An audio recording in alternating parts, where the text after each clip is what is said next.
Retail earnings dominated Wall Street this week, with big names including Walmart, Target, and Home Depot all reporting earnings. Here's a recap of the results and more on what each tell us about the strength of both the consumer and the economy. Shares of Target getting a boost this morning after a strong beat from EPS that offset weaker than expected sales in its second quarter. Heading into the fall, the company said it's gearing up for the biggest seasons of the year, but in the face of near-term challenges, Target lowered its EPS guidance for the full year. Joining us now is Corey Tarlow, Jefferies Vice President for Equity Research. Corey, thanks so much for joining us today. Let's dive right into these results from Target. To me, the market reaction, Wall Street reaction, a little unexpected, but what is your takeaway?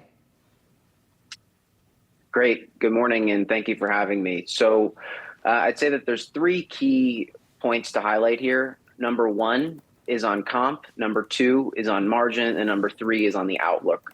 So firstly, on the same-store sales metric or comp. So comp came in at around down mid-single digits. That was below consensus of down low single digits, and it was mostly traffic driven. I think the good news here is that we did see some better momentum in consumables categories like food and beverage or even beauty and essentials.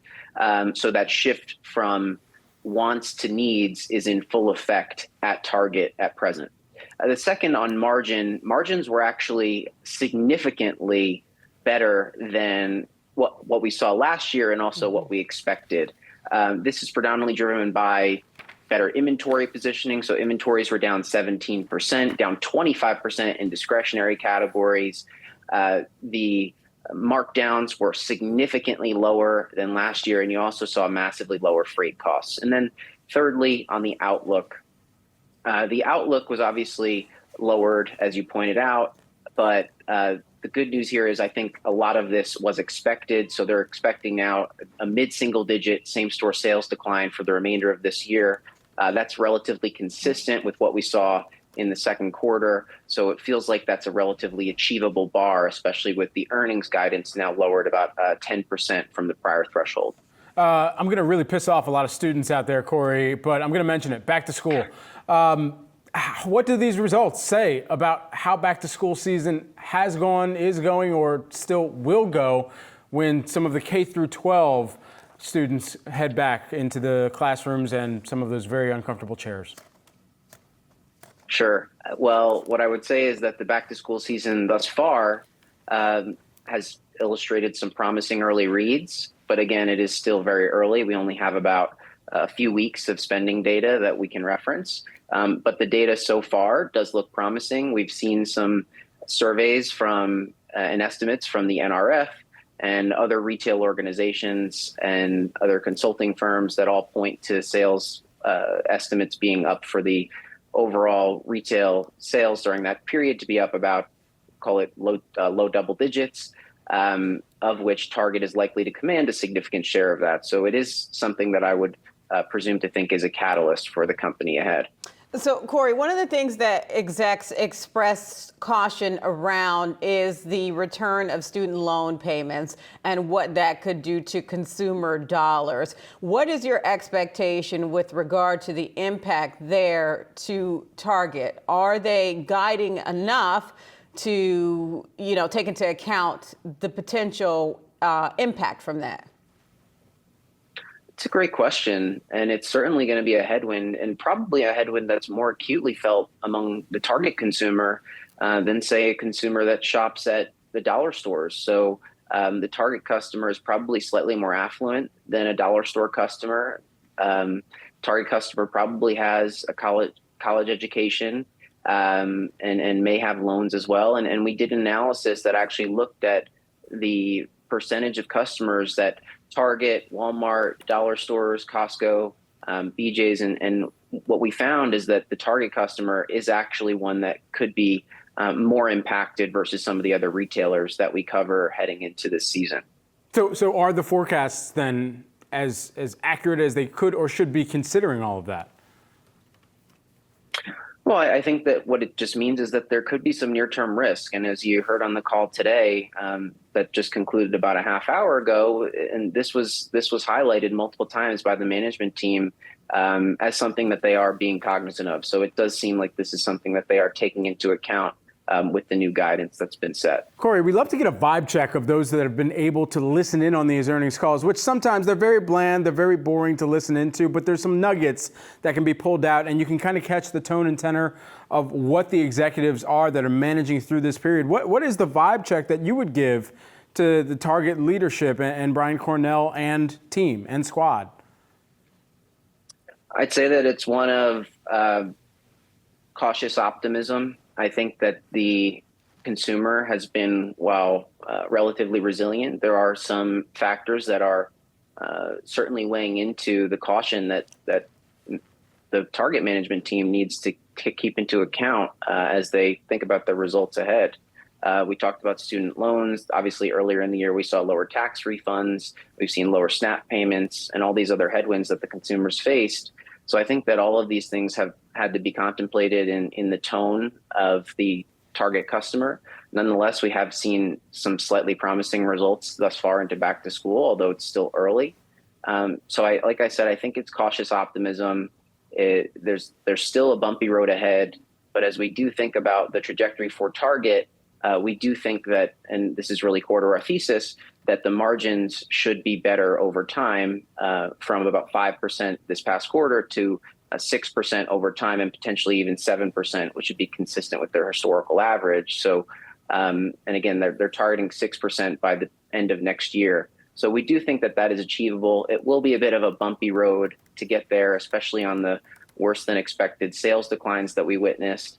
But nonetheless, we do think that a certain element of caution has definitely been embedded into the tone of Target's management team, which I believe to be prudent.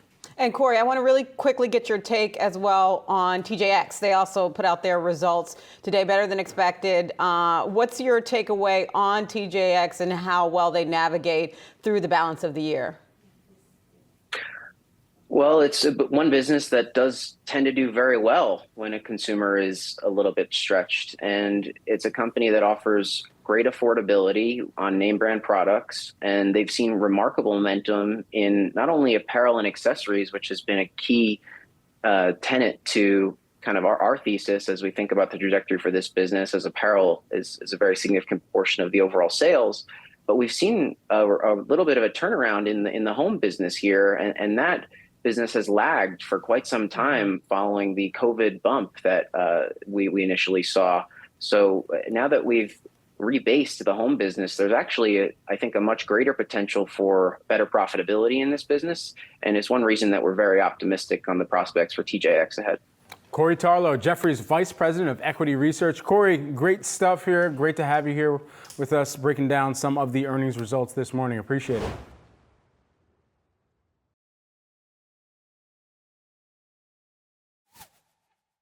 Switching gears, Home Depot stock slightly higher after reporting a 2% decline in sales in its second quarter. Home improvement retailers just wrapping up its earnings call. Joining us now with some key takeaways from the call is Yahoo Finance reporter Brooke DePalma. Okay, Brooke, tell us more. Well, good morning, Brad. Good morning, Julie. I mean, certainly Home Depot here giving us an inside look at the state of the economy and the state of the U.S. consumer. As Josh just noted, we're certainly seeing a slowdown in discretionary spending among consumers. Consumers buying smaller ticket items. They did say that they're seeing strength in project-related categories like building materials, hardware, and plumbing. But once again, pressure in those big ticket items. Some optimistic outlook for the second half of the year, saying that the Halloween outlook is looking promising. But certainly weather having to do a lot with it as customers look for exterior painting and stain. But going forward, they said that there is a healthy consumer segment for this demand at Home Depot in the overall environment. Also, bright side for lumber deflation. Prices there decreasing by over 40% for framing lumber. They did note from a larger perspective that inflation has certainly abated. Commodities is certainly down meaningfully from a peak year over year. They said we're not expecting a deflationary environment, though, and they're kind of settling in these non-commodity price levels. But the big takeaway here, too much uncertainty to update guidance here. CEO Ted Decker saying from a more macro perspective, they expected after 3 years of explosive growth, they expected 2023 to be a bit more moderate. They do say that consumers remain resilient thanks to strong job growth and wages. They also noted that inventory is better and their value proposition is good. But they reaffirmed their guidance, full year sales to drop between 2 to 5% compared to fiscal 2022. And that's because Ted Decker said that there's lots of uncertainties that remain. They don't know how quickly or further the share shift in consumer spending will occur and whether or not that home improvement sector that we saw boom during COVID will ever come back. In addition to that, they're also weighing on monetary policy actions to really see how exactly the consumer goes into the second half of this year. So let's circle back to the big ticket purchases that you mentioned that they emphasized both on the call and in the statement. Tell us more about that. What are we talking about here? Yeah, well, certainly we're looking at more, big ticket items in terms of appliances that we saw really make headway as far as consumer spending went during COVID. But now we're seeing a sort of a backtrack to there. And the executive vice president of merchandising did give us some details on the call. Here's what he had to say. Big ticket comp transactions, or those over $1,000, were down 5.5% compared to the second quarter of last year. After 3 years of unprecedented demand in the home improvement market, we continue to see softer engagement in big ticket discretionary categories like patio and appliances that likely reflects both pull forward of these single item purchases and deferral. And so really looking forward, Home Depot really weighing on monetary policy actions to determine whether or not consumer sentiment will change in the latter half of this year and if they will have further pricing power to ultimately, go back and spend more on items that they did maybe a few years ago. Brad's got some sticker shock here. He's looking at robo-mowers on the Home Depot website. I'm just saying, back in the days of B&W Lawn Care Services in Westchester, Pennsylvania, I would have absolutely invested in one of these and just taken them from lawn to lawn. That was one of my clients, I have not seen those at all at work in my suburb. There are definitely still people behind them, but they did just ban gas-powered mowers. Hallelujah. Interesting. Not everybody's following the ban. These are eco-friendly. I'm very glad. Yeah, electric is the way to go. We'll have to see those if those are in the inventory, because Home Depot definitely doubling down on that inventory as well. They did also say that they're pleased with the progress that they made. They said the inventory turns about 4.4 times, down from 4.5 times from last year. But I don't know if those robos are on store shelves in a high capacity. No, I think they probably the demand might be from you, but not from everyone. You got a Roomba for the inside of your house. I'm just saying, you might need an EcoFlow mower for the outside. It makes sense. All right, thanks, Brooke.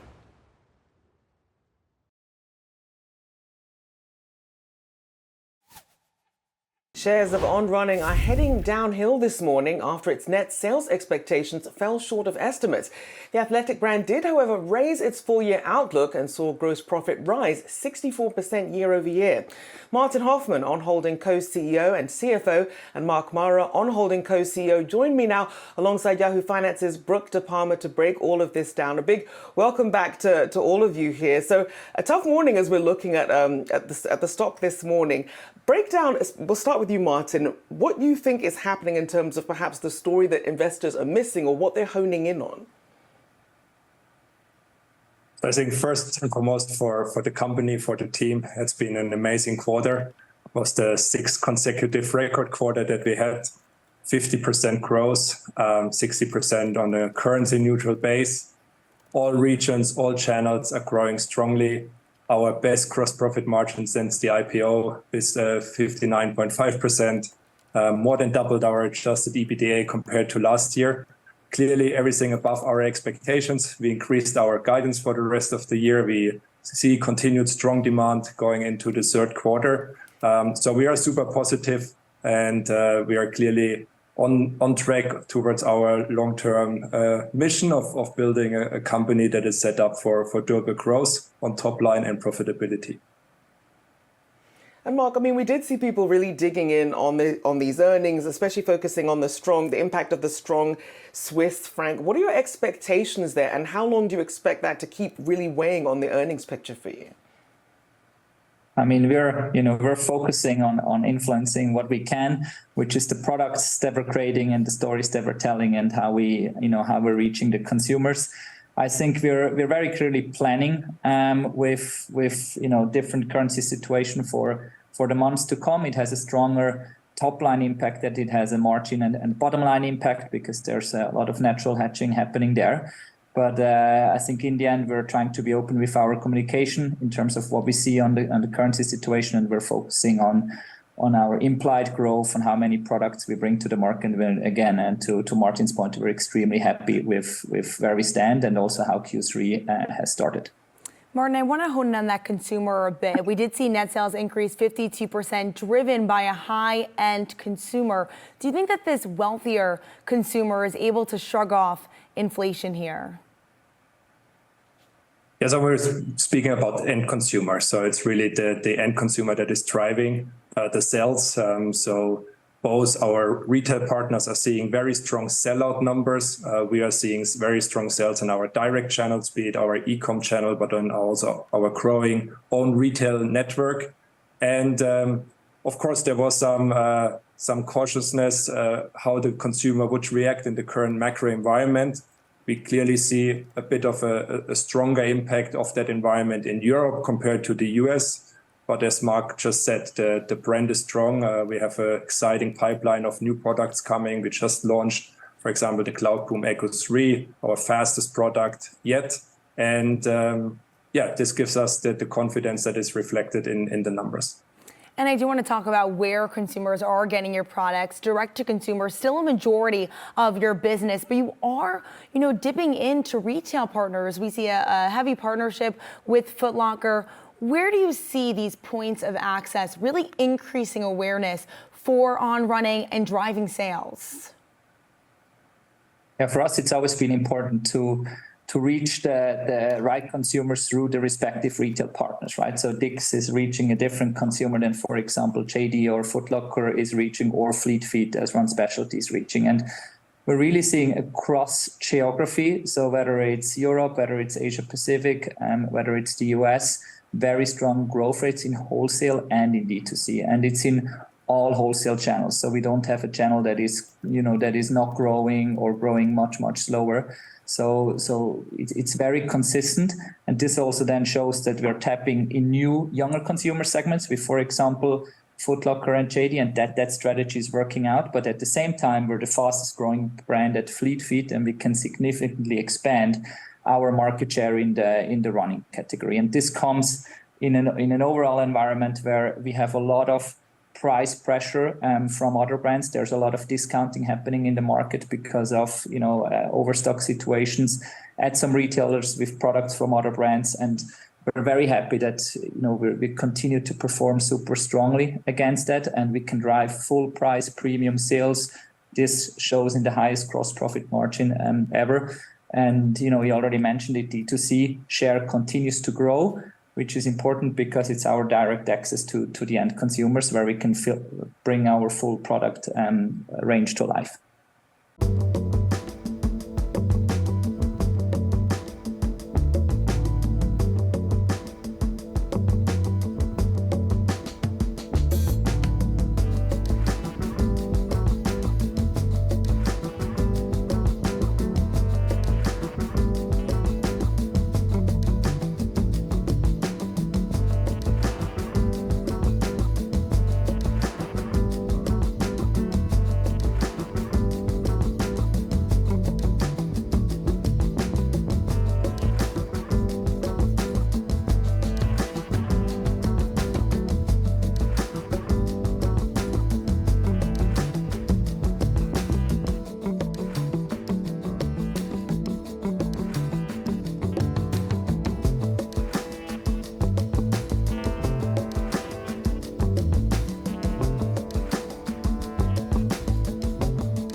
And Martin, as we talk about the product range, you mentioned the Cloud Boom Echo 3. Talk about what the success of that model has done for you and what it means for sort of future innovation and the demographics that you're targeting.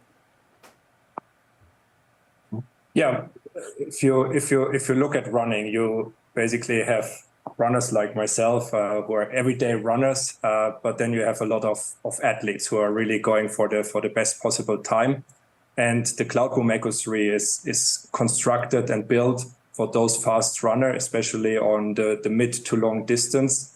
It has been developed together with our amazing athletes who are now also ready to go to Budapest and compete on the biggest stages there. It provides a lot of new innovations, a super strong helium foam, carbon plate in there. And we expect that this is elevating our presence and market share on the marathons of the world. And then it's trickling down into the everyday consumer, where we have already very strong franchises like the Cloud Monster, like the recently Cloud Surfer, and to grow our market share there. And I think that's the reason why we are currently the fastest growing brand in run specialty as well.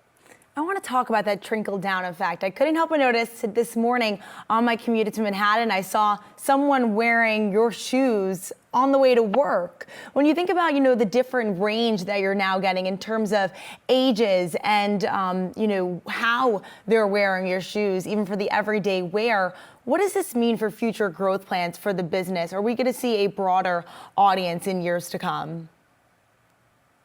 Yeah, I think it shows that On is a premium sportswear brand that is rooted in performance and rooted in innovation. And this really allows us to have product like the Cloud Boom Echo, very much rooted in running and the performance core of it. But then it's being adopted by people that are wearing it all day and every day. And you can also even actually run to work with the product or you walk to work with the product. And so for some people, performance means fast times and a carbon plate or whatever. For other people it means comfort, and I think this is how we're bringing some of these elements into many different products, also on the apparel side. So we're seeing very strong growth in our apparel range. We're seeing apparel growing especially strong around in our own stores, and that shows the potential that the brand has that goes way beyond the core running segment and is much broader than that. And certainly you have tennis legend Roger Federer as agreeing to become one of your global ambassadors there. So for the non-runner who is looking at your brand and trying to see the appeal here, what would you tell them? It's an innovation brand with a great design language. Also, if you focus on sustainability, we have fully recyclable and circular products in our range. But all of them, as Mark just mentioned, they give you access to the outsole technology that allows the best runners to perform, but it also allows you to enjoy every day on your feet. And I do quickly, want to ask, I couldn't help but notice on your site that there's an opportunity to buy last season's items, whether it's apparel, footwear, even socks, ranging from 20% to 50%. But the catch, you need to be an account member. How does this help get rid of inventory, drive sales, and boost loyalty here? The first thing is great to notice because it shows that we're gaining and attracting more consumers, that more visitors are kind of seeing our website on.com every single year. We already have the same logic for many years actually. So, but because On is getting bigger, more people notice. And it's a very normal thing, we have product life cycles. We have products that go out of line as we're updating apparel, as we're updating footwear. And this summer, we ran the Classics campaign where basically you have product that goes out of line, accessible at lower rates. And we're trying to bring that to our most loyal customers, also being able to bring the value proposition from On to you when you not shop. And this is why that you're part of the environment is very important for us and beneficial for you as a consumer.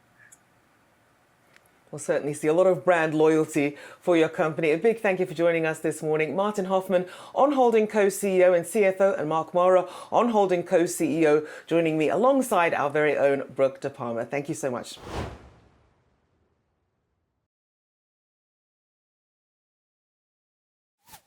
Companies are doubling down on influencer marketing. A new study from Creator IQ found that 67% of companies increased their marketing spending on influencers in the last year. Energy drink brand Celsius is one company investing in the trend, recently announcing a partnership with Jake Paul, among others. John Fieldley, Celsius Holdings CEO, joins us now. Great to have you here with us this morning. Glad to be here. Thank you. Okay, you've seen this intersection right now where the company has been able to kind of meet some of the trends of the new energy drink consumption with that other side of the intersection of influencer marketing. What really powered that decision, that strategy from the brand perspective? Yeah, I mean, the company's been around. I've been with the company 12 years, and we're really rooted in fitness. So that's where our DNA is. Really, started off as a pre-workout. Those for individuals looking to improve their workouts, live better, and live healthier. And we've capitalized on that with overall health and wellness trends. With those growing, making us more mainstream. And then today, you mentioned Jake Paul with some of the influencers, Shaun White, we have many others. We're gaining more broader appeal, broader distribution.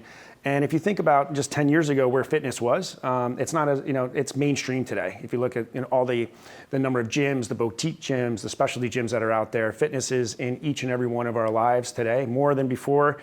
COVID has brought it out as well. I mean, health and fitness is key to living. And that's what Celsius is about. It's all about living fit.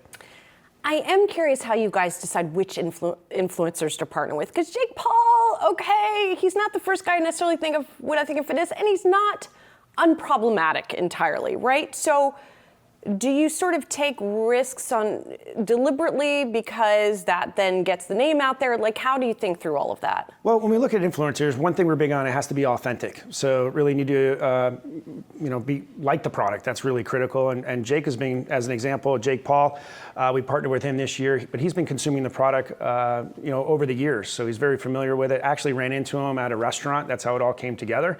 We got talking about Celsius, his favorite flavor. Started off drinking our great tasting orange. What's interesting about Jake is that he, they call him the problem child. He came from social media, a big influencer, and he's also into fitness. He's moving into boxing and really about an advocate of fighter pay as well. So really changing what he's doing for fitness and sports in general. When we look at influencers, we have a variety of different influencers in all categories. Shaun White, great snowboarder, athlete, Olympian. And then we have a variety of different verticals that we target as, but most importantly, they have to be authentic to the brand. I think consumers today see through that. And, that's really critical for us. Yeah, Shaun White's the name that I shout out when I go off of any jump coming down a mountain. For sure. Absolutely. Whether begrudgingly or out of excitement. At the same time here, when we think about the growth for your company and Celsius, we were taking a look at the stock chart even coming into this. It's absolutely done amazing, even in kind of this interesting consumer environment where consumers are more picky, they are more choosy, and perhaps this is a little luxury that they've tapped into. So how have you gone about the pricing mechanism, the strategy there, and making sure that you're not a part of the trade down or the trade out, rather, part of that basket for consumers? No, that's a great point. Our position, we want to be premium in the category. Celsius is a premium product. We have over 7 essential vitamins in it. We have green tea, ginger, guarana, biotin. Also thermogenic properties help you live that healthy, active lifestyle. So we are a premium position. We're working on maintaining our pricing architecture, promotional strategies, to maintain that. We're watching consumers if they're trading down. One thing that's unique with the energy category is that consumers are extremely loyal. And we have we're seeing strong loyalty within the category, kind of like when the coffee category, we look at like Starbucks and Dunkin' Donuts. So we feel we're pretty much not insulated totally, but somewhat protected as we grow and scale. And we also feel if consumers are going to pull back, they're going to pull back in other areas. Maybe that travel, maybe that extra, dessert at dinner or where they're going to dinner, or cutting a meal out versus cutting their energy drink. Really part of a daily lifestyle and daily routine. And when you think about the DNA of Celsius with our fitness, that's part of that lifestyle that we live for, and that's what Celsius is about. We're in Barry's Boot Camp. We're in just partnered with Dog Pound. We're with some of the largest Gold's Gym, 24 hours, some of the largest institutional gyms and boutique gyms in the U.S.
when we talk about fitness and authenticity and social media and all of them coming together, apparently there's been a trend on social media where people say there is Wegovy in Celsius, and the other new classes of diabetes drugs that also happen to cause weight loss. How do you communicate the benefits of Celsius without there being just like flat out false information being spread out there? I mean, is that good for you guys that people are doing that? I don't think so. I mean, it's there's a lot of false information on social media, right? It's all over. You see that on all platforms. We respond. It doesn't have that. We have, you look at the ingredient lists. There's a lot of false advertising that's out there just in general. It's something that every CPG brand or every company has to deal with these days. And we have a great social media team that stays active. If we see something really false, we'll make a complaint through that platform. You just have to be proactive these days because the false advertising that's out there or false comments, it's not good. You need to stay on it. Speaking of pricing, it would be a lot more expensive if it had those drugs in the can, I think. So what goes in then when you think about not just the nutrition, but when you think about the makeup of what differentiates Celsius in its own kind of ingredients and its own, if you will, formula that goes into it? What is that differentiation? Well, we have a proprietary blend with over 7 essential vitamins. We have natural flavors. Most importantly, what we hear is our refreshing flavors. We have one of the most refreshing energy drinks on the market, and we just evolved into expanding our Vibe line. We talked about pre-show the Tropical Vibe, which was a great addition. We just launched Cosmic Vibe, taking the Vibe line intergalactic. You can get it at Circle K. And we have other great flavors that are expanding as well. So flavor innovation is really key for consumers these days. We just partnered with Pepsi coming up on our 1-year anniversary. So really excited bringing Celsius to more consumers. We're in about 95% of reported stores through IRI right now.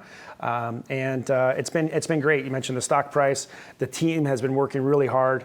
We just put up revenue of $326 million in the second quarter. That is more than what we did in all of 2021. So it's been we've been working really hard and really busy.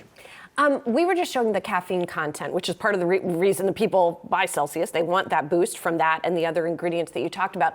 There's been a little bit of Chuck Schumer, I think of him, because he brought up some of the caffeine content in drinks like yours and others, being, not that the caffeine in it as of itself is an issue, but being marketed to children or younger people in particular. How do you respond to those kinds of concerns? Well, we don't market to children at all. I mean, if you go back to even where the brand was born in the fitness community, in the gyms, and what's interesting, our demographic has historically been an older demographic. And it could be because of the 7 essential vitamins, the way the brand was built through Vitamin Shoppe and GNC and health and fitness. So actually our demographics skew at an older demographic than your traditional 18 to 24. But even with the influencer marketing, because the influencers are sort of, that audience skews quite young, doesn't it? Not in general. I mean, you're looking always 18 to 24. We don't partner with any influencer that's under 18. So we're really cognizant of that. We don't market to anyone under 18. We actually are 18 to about 44 plus. We have a lot of individuals actually that are 70 years old that call into the office and want free swag for their clubs and everything else. It's quite interesting, the broad demographic within Celsius. And I think that's what kind of separates us. So we're not really concerned. We don't market to anyone under 18. And caffeine content, if you have the right amount of caffeine, it's about 200 milligrams of caffeine. So if you look at your average coffee house, you're looking at a 12-ounce coffee that is a lot more than 200 milligrams of caffeine that's out there on the corner outside. So we think it's the right amount. We don't have any sugar. That's another thing we don't have. So a lot of these other energy drinks are combining an awful lot of sugar with caffeine, so you get this spike because of the sugar rush. And some of them have over 26 grams of sugar in them. So that fills up like a Ziploc bag, which is crazy. You have a recent partnership with the MLS as well, which is like a lot of Energizer bunnies running around on the field for a long time, and perhaps that's exactly why Celsius wanted to partner there. You think about the next sporting deal that you would like to see come through. What sport makes sense next? Where are talks moving forward? Yeah, well, we just announced the MLS deal yesterday, so we're really excited about that. And, that talked about 90 minutes of a really great cardio workout within soccer. And it's a growing demographic as well. Petrifying to me, but yes. What's interesting with that partnership, we actually partnered with Inter Miami in February, and then Messi shows up 3 months later. So that was quite interesting. Yeah. Great timing on that. Some things happen, and you got to maximize the moment. But we partnered with Inter Miami prior, and then we just worked with the National League with our national distribution at 7-Eleven and our expanded opportunities now. This is our first national partnership. We actually have the extended time sponsor, so that we're providing that essential energy for that extended time past the 90 minutes. And as we look at where we go from now, we have a partnership with F1 with Ferrari, so you'll find us in the upcoming races. Big race coming up in Vegas as well as Austin.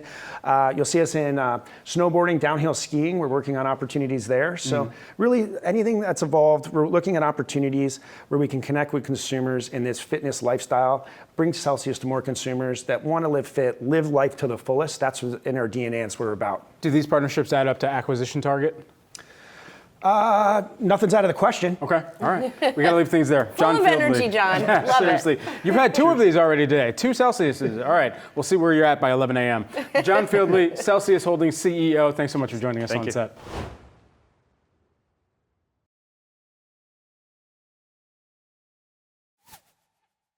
Well, I think the primary difference between some of our peers is that they have a higher concentration or a higher exposure to the service provider segment, which was weak for us as well. But we have a much more diverse book of business, and so the enterprise and public sector and commercial all offset it. But look, it was one quarter. Teams did a great job. We're really happy with how they executed, but still a lot of dynamics out there. And the margins in your business up pretty significantly as well. Is that just inflation coming down and you benefiting from that? Well, a lot of it is a lot of the costs that we incurred with the supply chain challenges have subsided a bit. But it's also just the teams do a great job. Our supply chain team and our engineering teams do a great job on just continuing to find efficiencies in how we build our products. This is a strange time in the economy. And look, today we have Walmart coming out here saying more people making over 100 grand are shopping at stores. Who would have thought? It's Walmart. What's your read on the economy here? Make sense of it first. Well, I'm not sure I can make sense of it for you, but I think it's clearly mixed. I mean, we as I said, we saw improvement in our commercial, which is sort of the mid-market down. We saw improvement in our enterprise business, and public sector was pretty steady.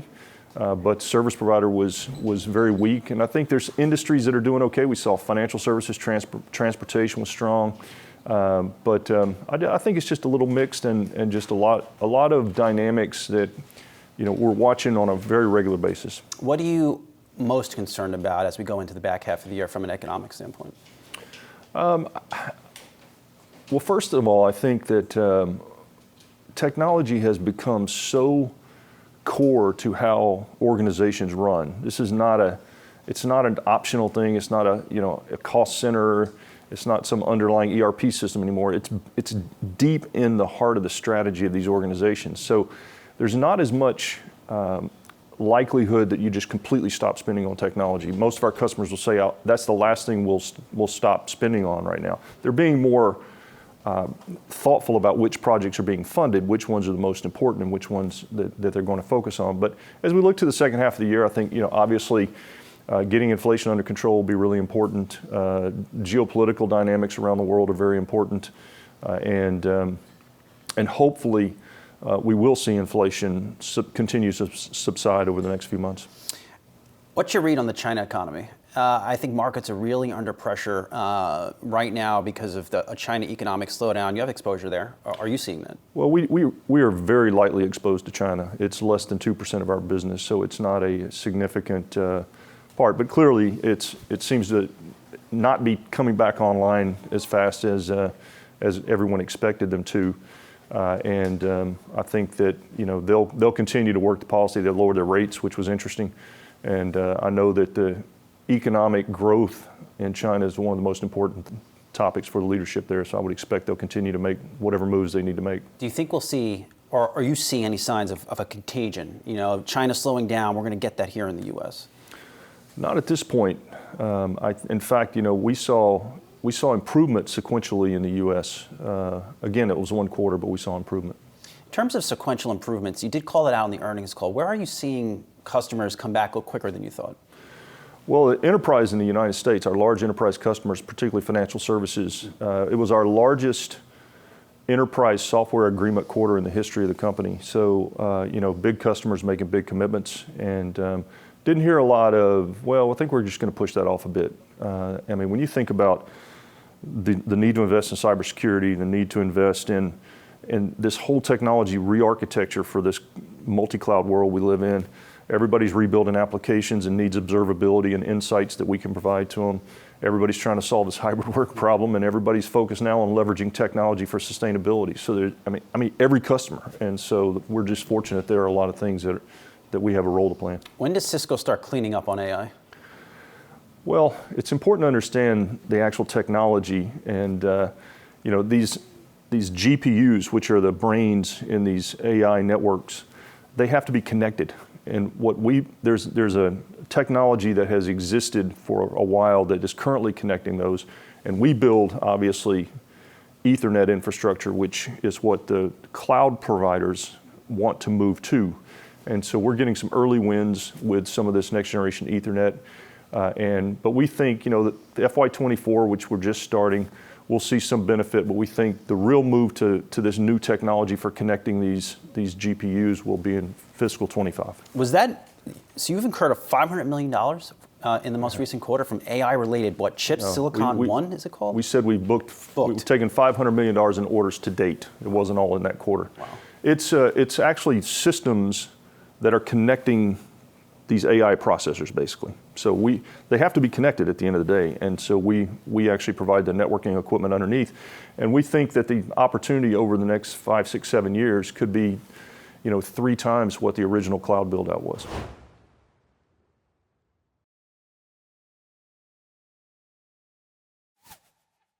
Walmart shares are slightly up as the market digests no, they're not anymore. They're down 1%. Oh, look at that. Yeah, interesting. The retailer's strong second quarter reports not helping at least as of right now, but the markets move a lot of different ways. In terms of some of the different stats that we're tracking here, there's been some strength led by strong performances in groceries and health wellness categories as expected. E-commerce also gaining a big boost in the U.S., up more than 20%. Our own Brooke DePalma has more of the color on this, joining us now with the latest from Walmart's earnings call. Brooke. Good morning, Brad. Good morning, Julie, as well. Certainly we got lots of color on some drivers that you mentioned previously. The retail giant continues to gain market share from all income demographics. They're highlighting that on the call. They said that that's been pretty consistent now for 5 or 6 quarters. They said the customers really care about value as well as convenience here, particularly in that grocery category. They are gaining sales growth as far as high single digits. They also said once again that they're seeing growth in health and wellness. Another increase that they're seeing is in private label brands. They said that that's been going on since the beginning of 2022. So they said that in the last few quarters, customers have chosen the private brands at Walmart at an accelerated pace. They said that represents about 20% of their Walmart U.S. business. Another driver, that e-commerce growth, we saw sales up 24% in the U.S. E-commerce growth was driven by pickup as well as delivery. They also noted that customers are buying more items on Walmart Marketplace, and more customers are visiting the app and the website. And in addition to that, their ad business is booming. U.S. ad sales are up 36% once again here in the U.S., driven by that Walmart Connect business that they rebranded back in 2021. They're certainly doubling down on that as they expect to grow profit faster than sales in the coming years. The CEO, Doug McMillon, saying that higher margin business helps to drive that profit there. In the U.S., once again, that Walmart Connect sales increased 36%. Advertiser count grew 60%. And new advertisers as of June include NBC Universal, Roku, TikTok, and TalkShop Live. And so certainly Walmart benefiting from diversifying their profile. And CEO Doug McMillon saying on the call that they really do have a deep bench here. Let's talk about back to earnings season, because that's usually strong for places like Walmart. So what did they say? Did they give any indication about that? Yeah, well, they raised their guidance this coming year. In the Q3, they do expect sales to increase by 3%. They also expect full year guidance to increase between 4 to 4.5%. And while, we are seeing other retailers like Home Depot and like Target certainly, post dreary outlooks, Walmart very optimistic here. CEO Doug McMillon did weigh in on what the company is currently seeing and how it could look in the back half of the year. Take a listen. Typically, when back to school is strong, it bodes well for what happens with Halloween and Christmas and GM in the back half. I do think our food and consumables percent of total in Walmart US will still go up. Part of it's what's happened with inflation and disinflation in the GM categories. But relative to what I would have thought 90 days ago or when we started the year, GM is holding up better than I would have guessed. So gaining market share, a key strategy for them. But in addition to that, like so many other retailers that we've heard this week, CFO John David Rainey didn't shy away from the current headwinds that are facing the consumer. Take a listen. There continues to be a reasonable level of uncertainty in the economic backdrop for the balance of this year. While inflation is moderated and employment levels have been steady, credit markets have tightened, energy prices are higher, and some customers face additional expense from the resumption of student loan payments in October. As such, we continue to be appropriately measured in our outlook. And so certainly what we're seeing here is while there is a resilient consumer at Walmart and they're gaining market share, they're optimistic about that going into the back half, unlike other retailers that we've heard this week. All right, that's all great. What was your vibe from the call? Did you laugh? Did you cry? What was Well, investors right now certainly not loving what they heard on the call, but overall, I was pretty surprised, not necessarily surprised, but pretty wowed by the call. I think that Walmart certainly is striking an optimistic tone here. They're looking more optimistic than, say, other retailers in the back half of the year. And overall, it's looking pretty good as, once again, they continue to diversify their portfolio. I think what's to look out for is that health and wellness business that we continue to see boom for them as they strategize to really grow that part of the business. Also, their ad business looking really promising for them in the coming year as they put in-store interactive advertisements. And in Sam's Club, you'll see more ads on those TVs that you first walk into. And so lots of parts of the business are growing. And in addition to that, we're also seeing in this environment, customers turn to Walmart. And so I think lots of things working for them right now. Although as analysts, an analyst told us earlier, Walmart price for perfection, Target price for desperation, and that perhaps reflects the reaction that we've seen in each of those stocks to their respective reports.